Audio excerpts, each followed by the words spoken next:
So students, question number 4 I am starting with. Form the pair of linear equations in the following problem and find their solution if they exist. तो solution आपने तभी find करना है if they exist. Solution तब exist करेगा जब unique solution होगा या infinite solution होगा. ठीक है, अगर no solution होगा तो आपने उसको आगे solve नहीं करना.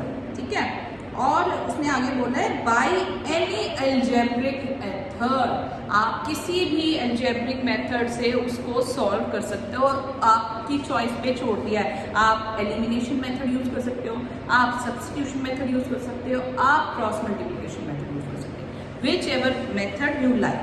Let me first of all frame the equation. Question says a part of monthly hostel charges is fixed and the remaining depends on the number of days one has taken food in the mess. Mess में है आपको एक question इसका हमने पहले भी किया हुआ है इसके तरह का, जिसमें लाइब्रेरी वो था कि एक टैक्सी के फेयर था कि एक टैक्सी का फेयर फिक्स्ड है और आगे पर किलोमीटर के हिसाब से अलग चार्जेस है. या लाइब्रेरी वाला भी था कि कुछ दिनों के लिए फिक्स्ड है और उसके आगे चेंज हो जाता है. तो यही है कि कुछ तो फिक्स्ड है कि आपको मेस का इतना देना ही पड़ेगा. ठीक है, मेस का इतना रेंट आपको देना ही पड़ेगा और उसके अलावा आप जितने दिन खा रहे हो उसका अलग से चार्ज है. तो हम पहले हमने क्वेश्चन लाइन को पढ़ लिया, अब उसको सॉल्व करते हैं. हम कहेंगे let fixed monthly hostel charges be x. Let fixed monthly hostel charges is equal to ₹x. ठीक है ना, दो चीजें हैं, एक तो फिक्स्ड है एंड दूसरा है charges per day. And charges per day हर दिन का कितना है, सपोज करो 1. ठीक है बच्चों, अब आगे पढ़ेंगे. When a student a takes food for 20 days she has to pay 1000 rupees.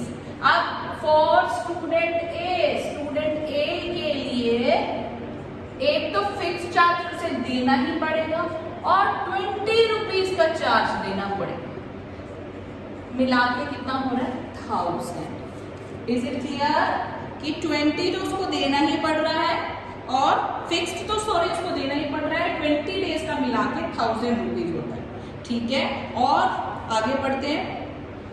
Whereas a student B who takes food for 26 days pays ₹1180.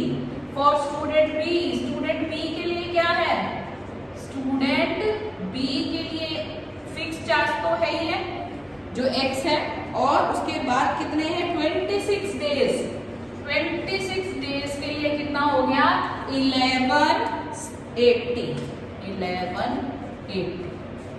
Clear है सबको. ठीक है, अब हमारे पास दोनों ही इक्वेशंस आ गई हैं. आपकी मर्जी है कौन सा मेथड यूज करना है. सबसे easy method cross multiplication method होगी. मेरे से पूछोगे मैं आपको कहूंगी do it with cross multiplication method. बाकी आपकी चॉइस है कि आप एलिमिनेशन से करते हो, सब्स्टिट्यूशन से करते हो या क्रॉस मल्टीप्लिकेशन से. तो क्रॉस मल्टीप्लिकेशन से करेंगे हम x y एंड -1. x के कोऑर्डिनेट्स छोड़ देंगे. सबसे पहले उसने बोला है कि देखो कि क्या इसके कोई सॉल्यूशंस हैं.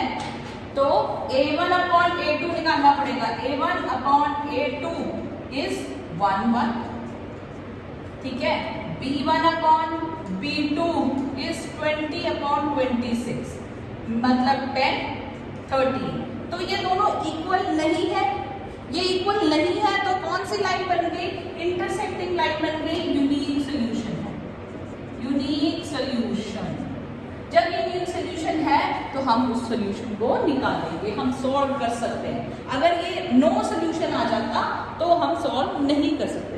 ठीक है, अब x y और -1. x के नीचे हम लोग क्या लिखेंगे, x की टर्म्स को छुपा दिया. 26,000 1180. अब y के नीचे y वाली टर्म्स को छुपा दिया. 1000 1180 लिखा हुआ है. 1 1 ठीक है, आया समझ में। और आगे कांस्टेंट वाली टर्म्स है उनको उनमें आपने 1 1 लिख दिया, 20 और 26 क्रॉस मल्टीप्लाई। x के नीचे क्या आ गया, 20 इंटू 1180, ठीक है, माइनस 26 इंटू 1000 कितना हो गया, 26,000, ठीक है। उसके बाद 11 सॉरी y के नीचे 1000 माइनस 1180, फिर -1 के नीचे 26 माइनस 20, तो x अपॉन 20 इंटू 1180 जब सॉल्व करोगे ये आपका आएगा 23600, मल्टीप्लाई करोगे तो 23600 माइनस 26000 और y यहाँ पे आ गया -180, यहाँ आ गया 26 माइनस 26। क्लियर है, ठीक है। अब आप इसको सॉल्व करोगे x अपॉन ये आपका माइनस करके सॉल्व करके आएगा -2400 y की वैल्यू और -1/6। दोनों ही केसेस में आप x की वैल्यू भी निकाल सकते हो और y की वैल्यू भी निकाल सकते हो।